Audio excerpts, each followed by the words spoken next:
بسم اللہ الرحمن الرحیم رب اشرح لی صدری ویسر لی امری۔ السلام علیکم بچوں، امید ہے آپ سب خیریت سے اور صحت مند ہوں گے۔ آج ہمارے پہلے چیپٹر کا تیسرا لیکچر ہے۔ پہلے دو میں ہم نے عباسی تحریک کا پس منظر، اس کا ارتقاء، پھر اس کا عروج اور اس کی کامیابی، اس حوالے سے مارکہ ذات تک ہم نے دیکھا تھا، جائزہ لیا تھا۔ آج کا ہمارا لیکچر جو ہے وہ اس تحریک کی کامیابی کے اسباب کا جائزہ لینے پر مشتمل ہے۔ آپ کی کتاب میں بچوں مختلف پوائنٹ درج ہیں، اور ویسے بھی آپ جب واقعات پڑھتے ہیں، میں نے آپ کو ڈیٹیل سے پڑھا ہے، تو اسی میں در حقیقت کامیابی کے اسباب آپ کو نظر آتے ہیں، اور آپ اگر غور سے اسٹڈی کریں تو اس میں سے بھی آپ کافی پوائنٹس نکال سکتے ہیں۔ بہرحال جو آپ کی کتاب میں درج ہے اس میں سب سے پہلے ہے زوال پذیر بنو امیہ کی حکومت۔ ہم نے جیسے مرکز ذات کے دوران پڑھا کہ آخری بنو امیہ کا جو حکمران تھا مروان ثانی تھا، اور اس کے بارے میں کہا جاتا ہے کہ یہ بہادر بھی تھا، معاملہ فہم بھی تھا، لیکن اس کی عمر کافی ہو چکی تھی، اور جو حکومت اس کو ملی تھی ورثے میں وہ ظاہر اندرونی اور بیرونی سازشوں کا شکار تھی، جس کے بارے میں ہم نے ڈیٹیل پڑھی کہ یمنی اور مصری آپس میں باہم دست و گریباں تھے، بنو عباس کی تحریک الگ چل رہی تھی، خارجی الگ برسر پیکار تھے، پھر فوج دھڑے بندی کا شکار تھی۔ جس طریقے سے مارکہ ذات کے دوران فوج نے بد نظمی دکھائی وہ ان کی شکست کا باعث بنی۔ شاہ معین الدین ندوی اپنی کتاب میں لکھتے ہیں، اس بارے میں انہوں نے تبصرہ کیا اور بڑا اچھا اور جامع ہے کہ مروان کے پاس فوج، ہمت اور بہادری کسی چیز کی کمی نہ تھی۔ اس نے پامردی سے مقابلہ کیا، لیکن ایک طرف عباسیوں کے فاتحانہ ولولے اور دوسری طرف ایک زوال پذیر ہوئی حکومت کا تھکا ہوا فرما روا تھا۔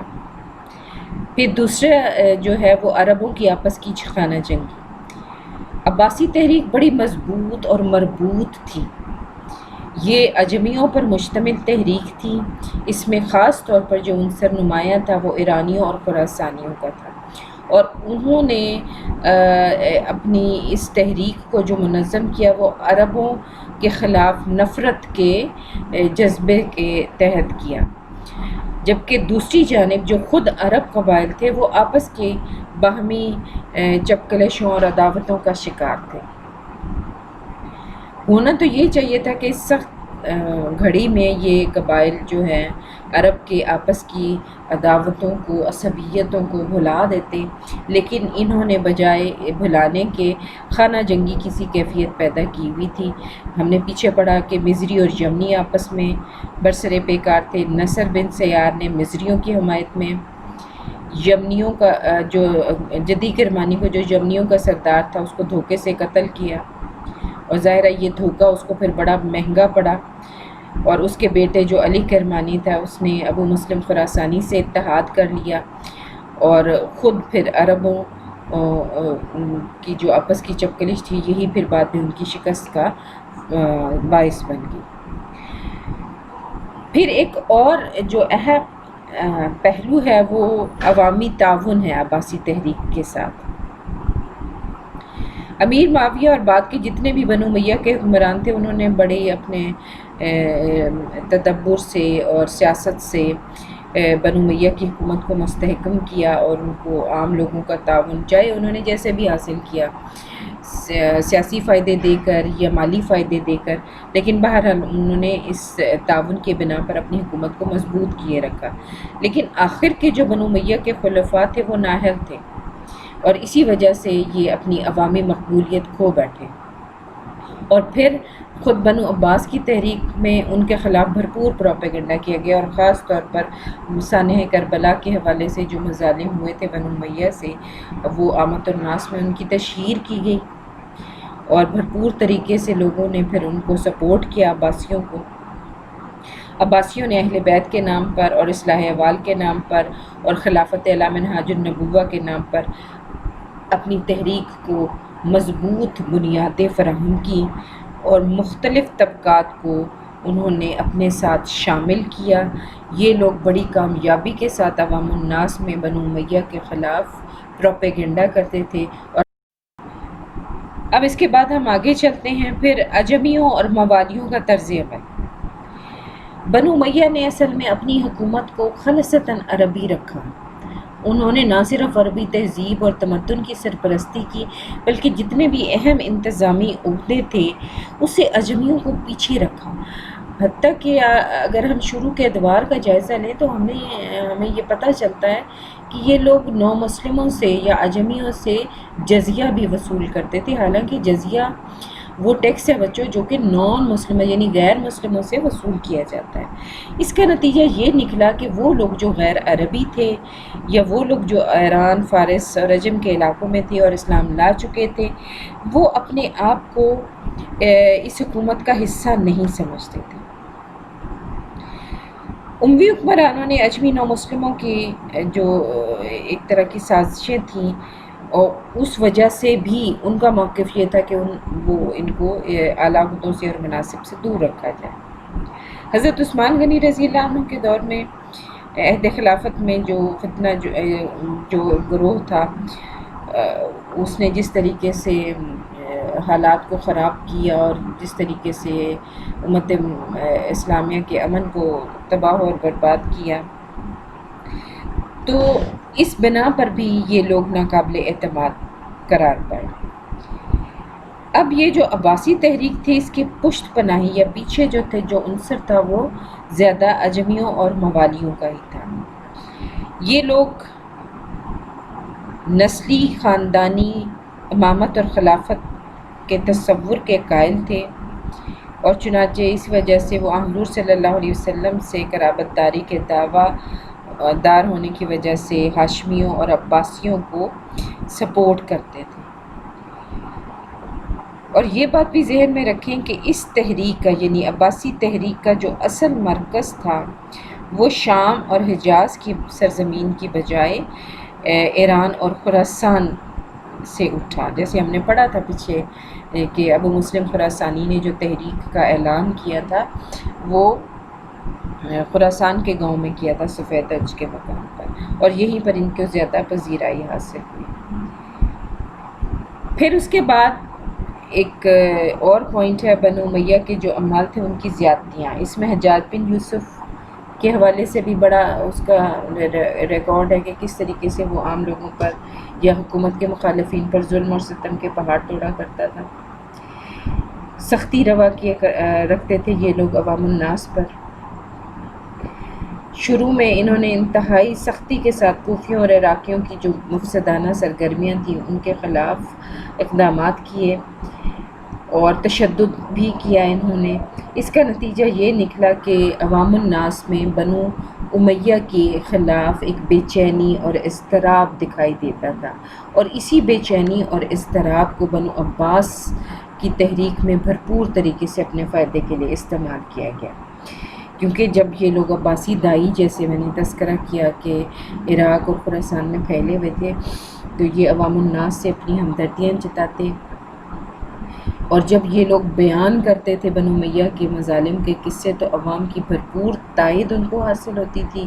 اور دوسرا ایک پہلو یہ بھی ہے کہ عوام الناس کو اپنی نجات بھی اسی تحریک کی حمایت کی صورت میں نظر آ رہی تھی. لہٰذا وہ بغیر کسی تردد کے بغیر کسی پس و پیش کے اس تحریک میں شامل ہوتے چلے گئے یا پھر اس کی تحریک کی حمایت کے لیے انہوں نے آواز بلند کی. اچھا اب اس کے علاوہ اس حوالے سے ایک اور بہت بڑا اور اہم بات یہ ہے کہ خلیفہ جو کہ پوری امت کا نمائندہ ہوتا ہے اور پورے جتنے بھی اس مملکت اسلامیہ کے صوبے تھے وہ سب کا نمائندہ تھا. لیکن بدقسمتی سے خود مروان بھی عربی قومیت اور عصبیت سے مبرہ نہیں تھا. بے شک وہ بہادر تھا، مستقل مزاج بھی تھا، معاملہ فہم بھی تھا اور کسی بھی بنو عباس یا آل علی کے مقابلے میں وہ کم نہیں تھا. لیکن اس تمام کے باوجود یہ شخص قبائلی عصبیت کا شکار تھا. یہی وجہ ہے کہ اس کی اسی عصبیت نے اس کو باوجود اس کے کہ وہ عظیم حکمران کی خوبیاں رکھتا تھا لیکن وہ حکمت عملی وہ ترتیب نہ دے سکا جو اس وقت جس کی ضرورت تھی. بعد جو ایک اور سبب ہے ان کی کامیابی کا، وہ ان کی محتاط روش تھی۔ انہوں نے اپنی منصوبہ بندی کو اور ان کے دائیوں نے اپنی سرگرمیوں کو بڑے منظم انداز میں ترتیب دیا۔ سرگرمیوں کو یہ لوگ خفیہ رکھتے تھے۔ ایک جگہ سے دوسری جگہ جب حرکت کرنی ہوتی تھی تو بڑے بڑے جاسوس جو ہیں بنو امیہ کے، وہ ان عباسیوں کا سراغ نہیں لگا سکتے تھے۔ انہوں نے بہت جوش اور خروش کے ساتھ ساتھ بڑی رازداری کے ساتھ اور احتیاط سے کام لیا۔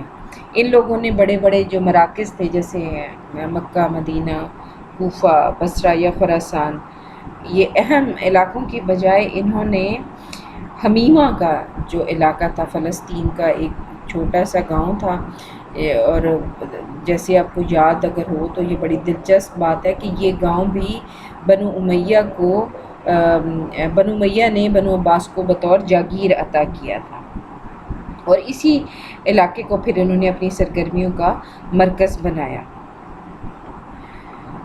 یہ ان کی اسی احتیاط کرنے کی پالیسی تھی، اس کی حکمت عملی کا نتیجہ تھا کہ بنو امیہ کے سراغ رسان آخری دم تک عباسیوں کی ان سرگرمیوں کا سراغ ہی نہیں لگا سکے، اور جب ان کو اس بات کا پتہ چلا کہ ان کے اصل کرتا دھرتا اس تحریک کے کون ہیں، اس وقت تک وہ تحریک اتنی پھیل چکی تھی کہ اس کو کنٹرول کرنا ان لوگوں کے بس میں رہا ہی نہیں، اور ہشام کے بعد تو بالکل اس کے جانشین نااہل تھے، اور وہ بالکل بھی اس تحریک کو کچلنے کے لیے کچھ نہ کر سکے۔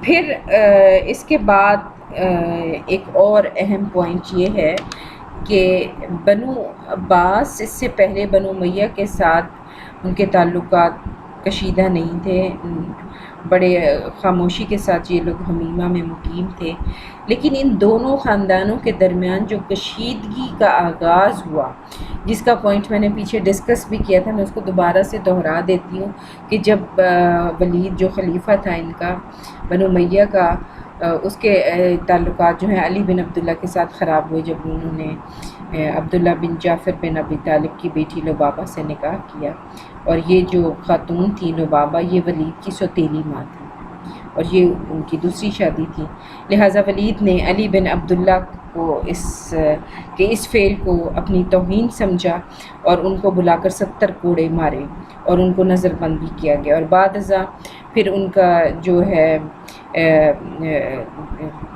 پورے جو ہے دمشق میں ان کو لوگوں کے سامنے سر عام جو ہے اونٹ پر بٹھا کر یہ صدا لگوائی گئی کہ یہ شخص دروغ گو ہے۔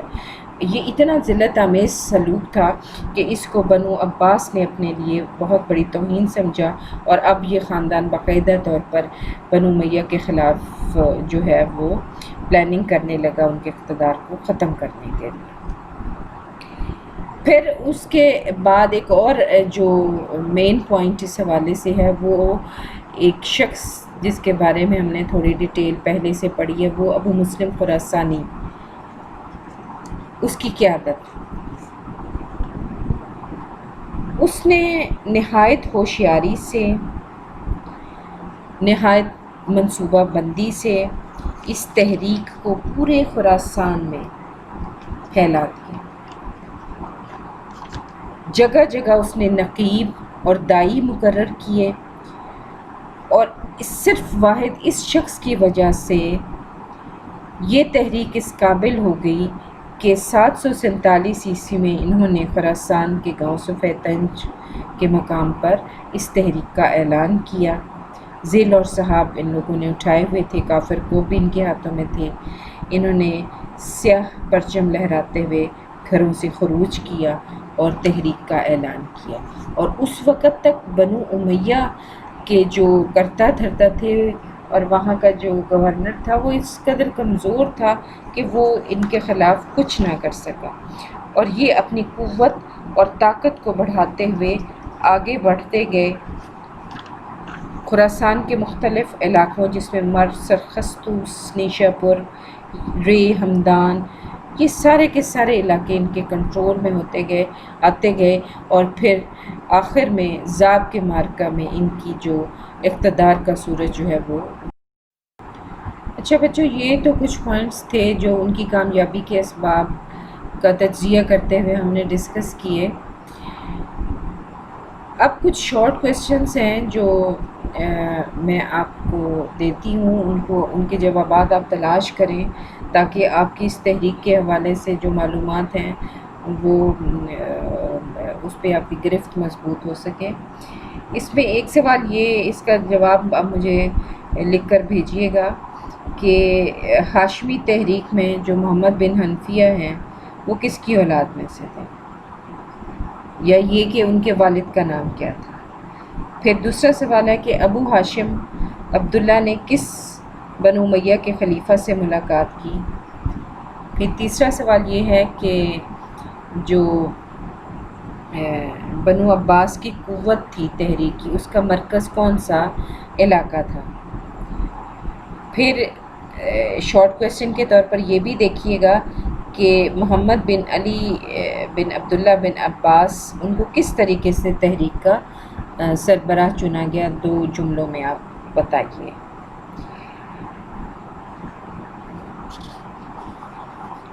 پھر اس کے بعد ایک اور سوال نوٹ کریں کہ ابو مسلم خراسانی کا اصل نام کیا تھا۔ اسی سے ریلیٹڈ یہ کہ اس کی تاریخ پیدائش اور جائے پیدائش کون سی تھی۔ پھر ایک اور سوال ہے کہ عیسیٰ بن موسیٰ کے بارے میں بتائیں کہ وہ کون تھا اور عباسی تحریک میں اس کا کیا حصہ ہے۔ پھر ابو مسلم نے جدی کرمانی کے بیٹوں کو کیوں قتل کرایا، یہ اگلا سوال ہے۔ پھر ایک اور سوال نوٹ کریں کہ کس جنگ کے نتیجے میں بنو امیہ کی خلافت ختم ہوئی۔